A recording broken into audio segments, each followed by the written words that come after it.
শীতের শুরুতে ভরপুর কাঁচা টমেটোর মৌসুম। এই সময় কাঁচা টমেটো দিয়ে মসুর ডাল খাওয়ার মজাই আলাদা। আজকের পর্বে শেয়ার করছি কাঁচা টমেটো দিয়ে মসুর ডালের recipe. Hello foodies, welcome to PC food story. চলুন তাহলে কথা না বাড়িয়ে ঝটপট রান্না শুরু করি। রান্নার জন্য একটা হাঁড়িতে 4 কাপ পানি গরম করে দিয়ে দিয়েছি 1 কাপ ধোয়া মসুর ডাল, 2 চা চামচ লবণ। এবার ডালটাকে 5 মিনিট সেদ্ধ করে নিলাম। 5 মিনিট পর ডালের উপর যে ফেনাটা উঠেছে ওটা চামচ দিয়ে উঠিয়ে ফেলে দিচ্ছি। এবার ডালটাকে আরো 10 মিনিটের মতো সেদ্ধ করে নেব। 10 মিনিট পর ডালটা সেদ্ধ হয়ে গিয়েছে। এখন অ্যাড করে দিচ্ছি হাফ চা চামচ হলুদ গুঁড়া।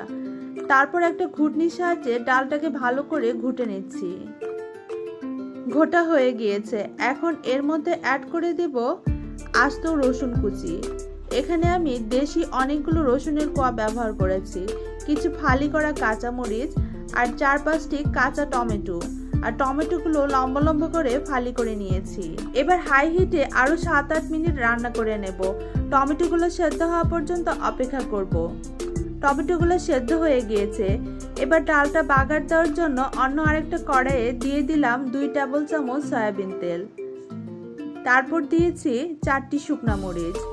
শুকনা মরিচগুলো ভাজা হয়ে গেলে দিয়ে দেব হাফ চা চামচ পাঁচফোড়ন। পাঁচফোড়নগুলো ফুটে উঠলে দিয়ে দিচ্ছি কিছু থেতো করা রসুন। এবার রসুনটাকে ব্রাউন করে ভেজে নেব। ভাজা হয়ে গিয়েছে। এখন এর মধ্যে ঢেলে দেব ডালটাকে ঢেলে দিয়ে 2-3 মিনিট অপেক্ষা করব। বলক আসলে ডালটাকে নামিয়ে ফেলবো। এখন আপনারা চাইলে ধনেপাতাও ব্যবহার করতে পারেন, তবে আজকের ডালটা পাঁচফোড়ন ও রসুন দিয়ে আচারি ফ্লেভারে রান্না করেছি, তাই ধনেপাতাটা ব্যবহার করলাম না। তো ফুডি ফ্রেন্ডস, তৈরি হয়ে গেল খুবই মজার কাঁচা টমেটো দিয়ে মসুর ডাল। শীতের শুরুতে একবার হলেও এই খাবারটি ট্রাই করবেন। কেমন লেগেছে অবশ্যই কমেন্টসে জানাবেন।